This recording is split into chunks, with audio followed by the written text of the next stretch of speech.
Hi friends, ఒక murder చేసి 15 గంటల్లో బయటికి రావచ్చు. ఇది పూణేలో జరిగింది. అవును, పూణే కళ్యాణి నగర్ లో ఒక యాక్సిడెంట్ జరిగింది. ఒక పోర్షే కార్ వచ్చి ఒక టూ వీలర్ ఐటీ ఎంప్లాయీస్ వెళ్తున్న ఒక టూ వీలర్ గుద్దింది. ఇద్దరు ఐటీ ఎంప్లాయీస్ చనిపోయారు.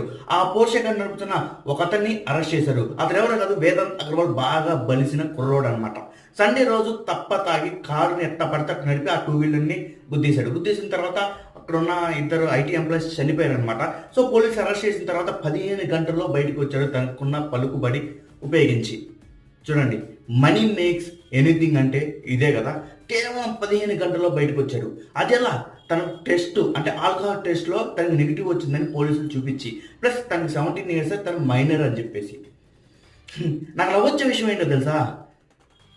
పోలీసులు ఎప్పుడైతే ఆల్కహాల్ టెస్ట్లో ఆ వేదాంత్ అగర్వాల్కి నెగిటివ్ వచ్చిందని చూపించారో, మరుసటి గంటలోనే సరే తను తాగిన వీడియో ఆ పబ్బు